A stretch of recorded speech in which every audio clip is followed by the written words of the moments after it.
Hey guys, all right. We're going slightly back to, I guess, regular content. Gonna take a little bit of a break from Salmonella, and we're gonna watch right now. I know I said in the last time I watched Epic History TV, I said I would watch the Russian Revolution. Or no, not Russian Revolution, just Russian history. I lied. I'm gonna watch a shorter video. This one, the greatest speech in history, Alexander the Great and the Opis Mutiny. Now, this was briefly mentioned in the Alexander the Great series that I previously reacted to.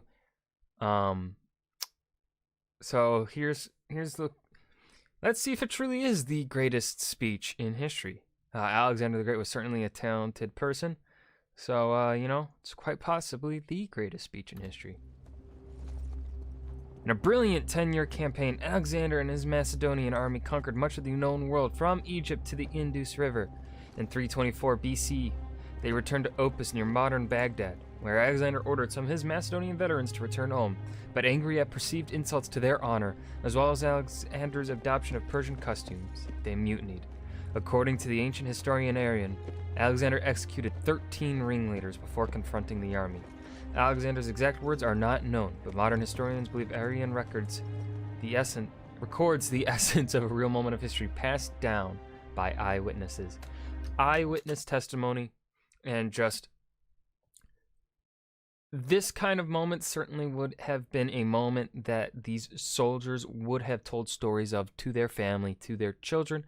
So it's quite possible, for some time at least, that this was a story in certain families because they witnessed this great leader give an amazing speech to these mutineers. What I'm about to say isn't meant to stop you returning home. As far as I care, you can go wherever you wish.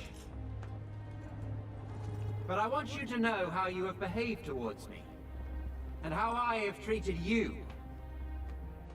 I'll begin, as is right, with my father, Philip. When he found you, you were mere peasants, wearing hides, tending a few sheep on the mountain slopes, and you could barely defend them from your neighbors. Under him, you began living in cities, with good laws and customs. I'm starting to get inspired. He turned you from slaves into rulers over those very barbarians who used to plunder your land. He conquered most of Thrace, taking the best harbors so there was trade and prosperity, and put the mines to steady work. The Thessalians, they used to terrify you. Well, we rule them now. The This is true. Athenians and Thebans, always looking for a chance to attack Macedonia, were so humbled, myself playing my small part in the war, that they no longer take tribute from Macedonia, but instead depend upon us for their protection. My father went to the Peloponnese and put their house in order. Then he was declared supreme commander of all the Greeks for the campaign against the Persians. An honor not just for himself, but for all Macedonians. This is a cool video. This is what my father Philip did for you. Great enough on its own, but small compared to what you've gained from me. Ooh, a little sense of ego there. I crossed the Hellespont. But for what he did, he deserves his ego. He certainly deserves a level of ego that probably no one else in the world aside from few select people can also reach. Even though back then the Persians still commanded the sea, I defeated the satraps of the great King Darius and made you rulers of Ionia, Aeolis, Phrygia, and Lydia, and took Miletus by siege. The rest of the land surrendered willingly, and their wealth became yours. All the riches of Egypt and Cyrene, which I won without a fight, are yours now. Syria, Palestine, Mesopotamia, Babylonia, all belong to you. Dude, whoever they got to voice act this, he's doing a good job. He's doing a fucking great job. The wealth of Lydia, the treasures of Persia, the jewels of India and the outer sea. You are now satraps. You are generals and captains. What have I held back for myself apart from this purple cloak and diadem? Nothing. No man can point to my riches, only the things I hold in trust for you all. And what would I do with them anyway? I eat what you eat. I get no more rest than you. Many times I have spent the night on watch so that you could sleep soundly. Who among you believes he's worked harder for me than I have for him? Come on! If you've got scars, strip and show them to me. I'll show you mine. There isn't one... This is something that ancient leaders really... The loyalty that soldiers back then really had to their leaders is something that I don't think will ever be captured again. Or while generals had with their leaders, like, I mean, obviously here he's an imperial leader, country leaders. I don't think they will ever have that closeness or that, I guess, camaraderie that they share with their common man, like Alexander here has with his soldiers. Because back then, a general would lead troops directly into battle himself a lot of the time. He would fight alongside his men. Today, you don't really get that because, well, that's not how wars are fought anymore. So, you know, it's really cool to, like, I guess, look at it from the modern perspective, at least in my opinion. It's really cool to see just like, this is not a speech a modern day person would ever be able to give, no matter how great they are, no matter,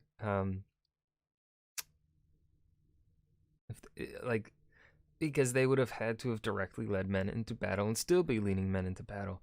Generals live a considerably different life than the typical soldiers. Officers on fields of battle, or while in outposts, live a different life than the regular soldier.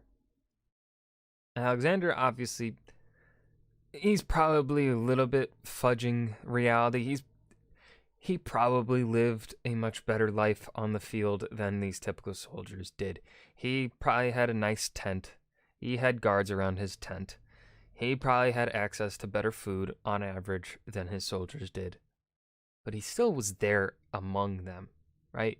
You don't really, for the most part, you don't really have your general today among you. In the case of America, if you're fighting overseas, your general is probably all the way back home, or he's all the way many miles away at a secure at a secure city outpost or something, or a secure base far away from combat.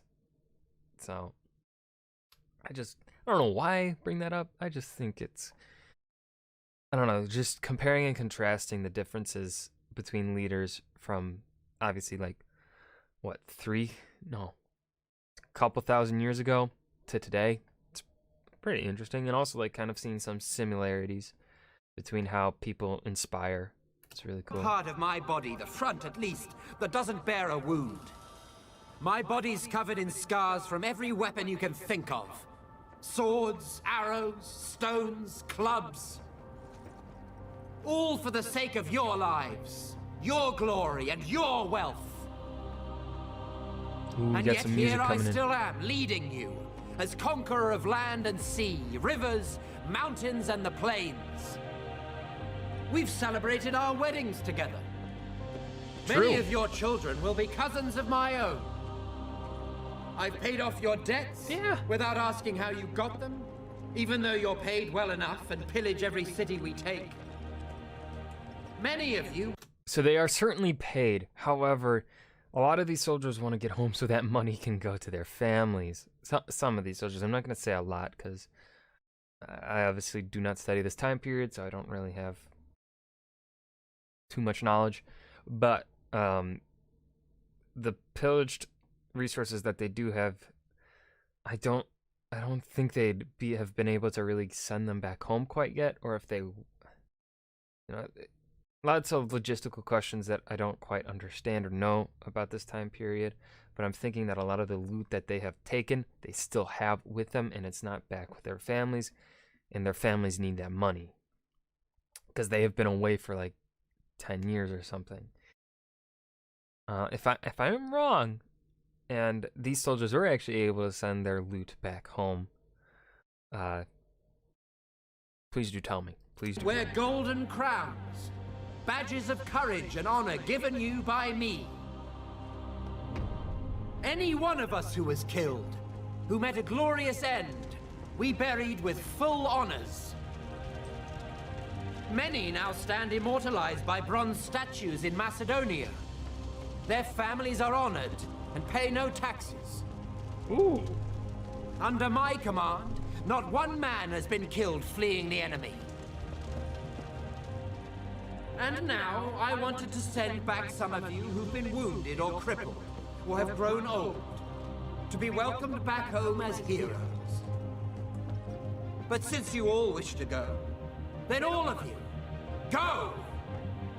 Go home and tell them that your king, Alexander, conqueror of the Persians, Medes, Bactrians, and Scythians, who now rules over the Parthians, Chorasmians, and Hyrcanians as far as the Caspian Sea, who's marched over the mountains of the Hindu Kush, crossed the Oxus and Tanais rivers, even the Indus, first to cross it since Dionysus himself. I would have crossed the Hyphasis too if you hadn't cowered in fear. Oh shit, calling them out. Sailed into the Great Sea from the mouth of the Indus. Who crossed the desert of Gadrosia, where no one had ever led an army. Who took Carmenia, while my fleet sailed the Persian Gulf. When you get home, you tell them that when you made it back to Susa, you abandoned him and went home, leaving him under the protection of the foreigners you'd conquered. Perhaps this report of yours will seem glorious in the eyes of men, and worthy in the eyes of the gods. Be gone!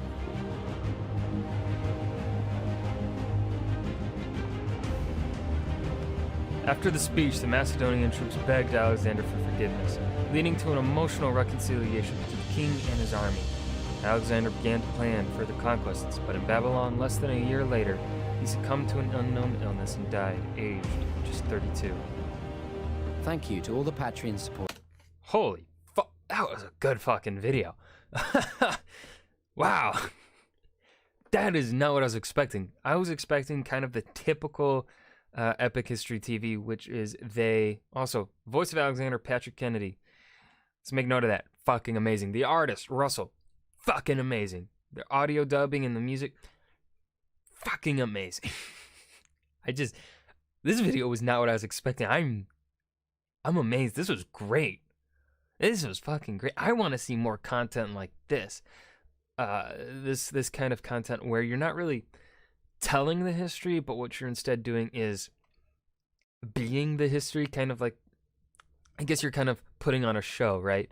You're putting on a TV show or something. You're acting it out. That's kind of what I want to more see. That's the kind of content I personally really like the most. Because obviously, it's obviously good to have someone study the history and then they explain it out, right? Which is honestly most history. And honestly, I've mentioned this briefly before, but I do plan on making my own historical content revolving around Alfred the Great and the Viking Age, because that's what I study. And I feel like personally also me putting out content like that would help me just become a better historian, because it'll certainly help me with the writing, just by practicing, right, and putting out the content. It'll help me with the research, getting better at, I'm still young. I'm still young. I've still got a lot to learn. But I want to make content kind of like this. However, I don't really have the artistry skill. I don't have the money to pay for the artistry skill. So for the moment, it's probably going to be, when I do get around to making this content, it's probably going to be more like typical what you see, getting told history instead of like, I guess here you're living the history. But goddamn, I was expecting them to kind of just explain the speech. I was kind of expecting them to explain the speech and not actually give the speech. But for them to give the speech, oh, that really makes it so much better. So much better. But yeah, that's gonna be it for today. I hope you guys enjoyed.